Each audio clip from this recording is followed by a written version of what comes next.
So when people are financially devastated, as is common amongst pathological gamblers, they feel hopeless and subsequently may contemplate suicide.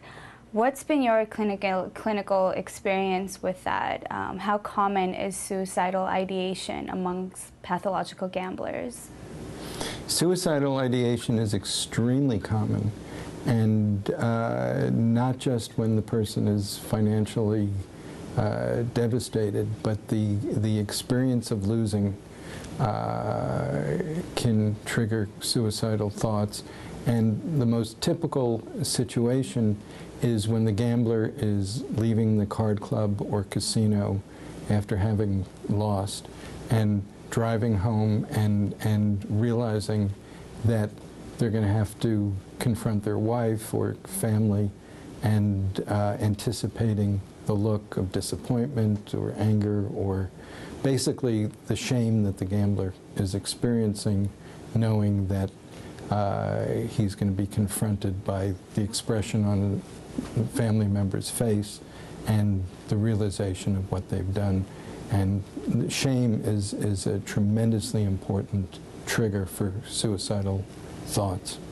Do we have information about how many actually attempt suicide versus how many complete suicide? Is there knowledge about that? There is some research supporting the 8% of pathological gamblers attempting suicide. What percentage completed, we don't know, and there's not the kind of research. And in fact, many suicides are not listed as gambling related, and even in Las Vegas, or someone jumps off the roof of a casino, and or in situations where you'd think it'd be obvious that it would be gambling related, and there's not that connection made. So a lot of gambling related suicides are not reported as suicides, or are not reported as suicides due to gambling. For example, one-car collisions. Someone has left the casino and driving home and runs the car off the road, and did they fall asleep while driving, or was it a conscious suicide attempt? And we most often don't know. Are there gender differences in prevalence or risk for suicide in pathological gambling? Let me go back to the question that you asked about suicidal ideation, because I think it's really important to appreciate that there's a continuum from passive suicidal ideation to active ideation to attempting suicide to making a serious attempt. And I think that the research found that 20% of pathological gamblers have suicidal ideation. I think it's much, much higher than that. And that not unusual for gamblers having just lost, or leaving a gambling facility, or realizing that they're caught up in the gambling, or most often in response to the shame that I referred to, having passive suicidal thoughts that they, for example, they will wish that they had cancer, or that they would have a heart attack, or that they would get into a car accident or get hit by lightning, or something that they would be killed. That's a passive suicidal thought. A little more active than that, but along the continuum, is that a number of pathological gamblers will gamble with the idea of suicide, and will be driving back from a card club or casino, for example, and will close their eyes while driving, and will see how many seconds they can keep their eyes closed while they're driving, you know. And if they can do it for 4 seconds, then they'll do it for 6 or whatever. And they're flirting with the idea or the possibility of death, of killing themselves. And it's, you know, it's more active than just wishing that something would happen, but they're not quite at the point where they're going to do something.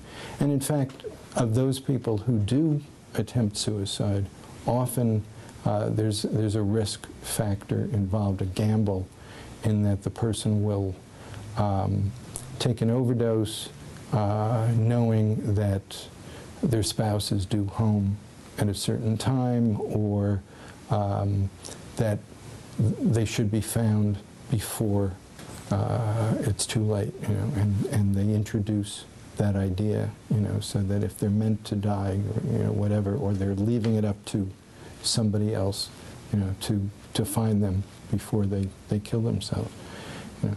And you know, and then even in the more active suicide attempt, taking an overdose, one may or may not wake up, one may or may not, you know, make it to the hospital.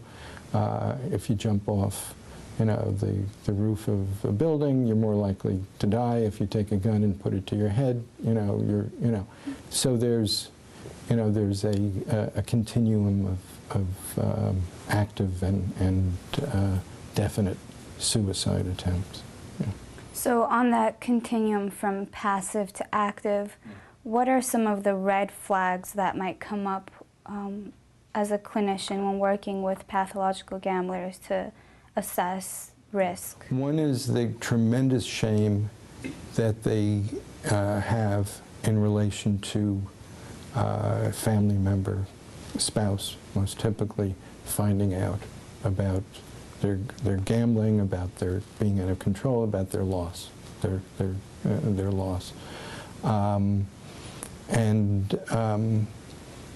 The other is that even though some may talk about suicide, and there's some people who kind of always hold on to the idea of suicide. They kind of keep it in their back pocket as, you know, if things get bad, I'll kill myself. You know, and it's part of you know, a range of self-destructive behaviors that they're involved in.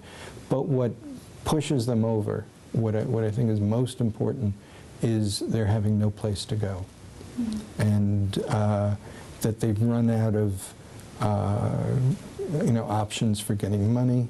You know, as long as the gambler still has some possibility of being bailed out, you know, getting money, stealing money, you know, they're going to continue to think of gambling as a hope. You know, it's when those avenues are closed off to them, and in a sense, internal reality and external reality match, and they have no place to go.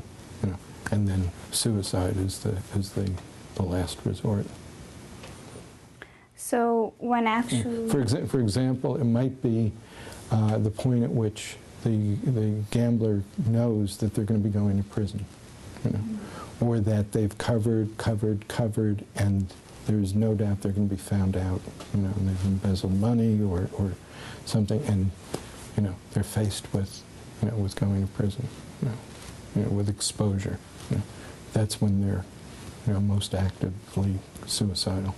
Regarding the general standard of care when assessing suicidal ideation, you know, when exploring whether someone has a specific plan and the means to carry out that plan, is there anything unique or specific to gamblers that clinicians should be aware of when assessing risk in pathological gambling? I think the importance of asking about it, even in somebody who doesn't seem to be overtly depressed, you know, and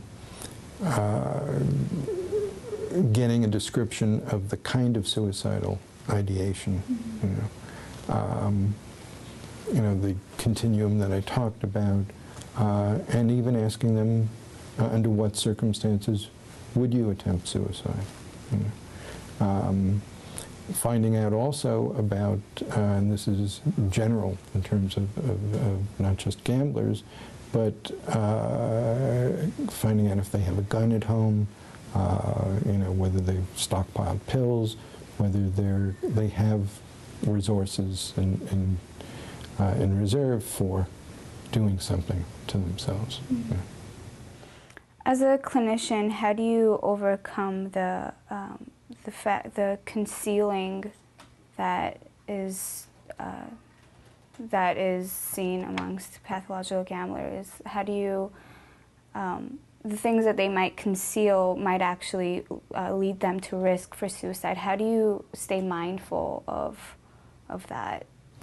Not only the risk for suicide, but risk for continuing to gamble.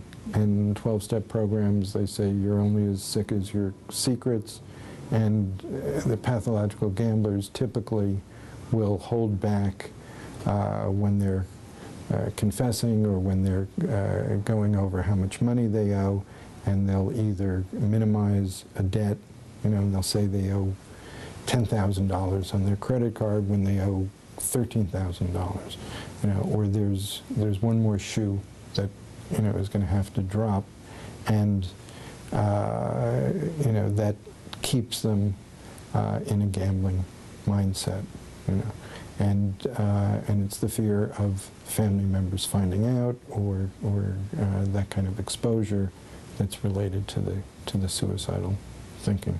You know. The other thing that's related to this is, for the therapist, it's extremely easy for a gambler to lie to a therapist, you know, and no matter how experienced we are, we've all been taken in by gamblers. I think that it's a little like the tell, you know, in poker, you know, that if you're working with somebody, you know, if you're seeing them once, you know, or don't really know them, you know, it's extremely easy for them to conceal or to lie. And I anticipate that by letting them know how easy it is, and that if they cannot view the relationship as an adversarial one, and that there's no accomplishment in, you know, in concealing or lying and getting away with it, but that if they can let me in and recognize that we're on the same side, you know, that they have much to gain from that. You know. But once you're working with a, you know, and I think that's important to bring up in some way, because there's a lot of competitiveness and games that go on in the therapy, you know, from the gambler's point of view. But the other point that I wanted to make is, if you're working with somebody over a period of time, you can tell that something's missing in the material. They're not talking about, you know, there's something missing, you know. And often, you know, a therapist in that situation will say that they feel sleepy, you know, because there's not a connection, there's not something going on, and you know, and the gambler's on automatic pilot, the therapist goes on automatic pilot, and you know, and that allows the secrecy to continue, and you know, and then you find out later that they were actively gambling, or that there were things that, really important things that they weren't talking about, you know. Illegal activities, or you know, much greater debt, or other things that were kept out of the therapy. Are there any comorbid psychiatric disorders or personality characteristics that might increase the risk for suicide? Certainly, in terms of the literature, you know, alcoholism, depression, you know, typically associated with bipolar disorder, certainly associated with suicidal risk and suicidal behavior. But I think that with the gamblers, that the narcissistic personalities, you know, are that with that sense of entitlement, that the sense of loss that they experience, the narcissistic humiliation, that if they can't undo it, that they are at real risk for suicide. You had brought up gender differences, and you know, the literature, you know, not just for gambling, but certainly, you know, has made the point over and over again that women attempt suicide much more than men, but that men are much more likely successful. With the gamblers, that's probably true, but it's also important to remember that a man who has a gambling problem is much more likely to get the support from his wife, you know, whereas a woman who has a gambling problem, and especially if she's jeopardized the finances or you know, done certain kinds of things where, you know, she's not considered trustworthy, is much more likely to be ostracized and for the husband to leave her, and so the fear of being abandoned, the shame, the self-blame is much greater for the woman, and I think she's much more vulnerable to suicide, and certainly earlier, you know. And the last point on this is that the woman is more likely to blame herself, whereas the man with the gambling problem is much better able to project that and blame others, blame the family. You know, so it's less healthy. It's more difficult to deal with in therapy, but it may postpone suicidal behavior. You know. Are family members of pathological gamblers at risk for suicide? Yeah, yeah, and I think there's fair literature that's developed that the family members, wives perhaps in particular, are really at risk for serious depression, for physical illnesses, for feeling helpless and hopeless, and for tolerating abusive situations, and for bearing the brunt of the problems and you know, attempting suicide.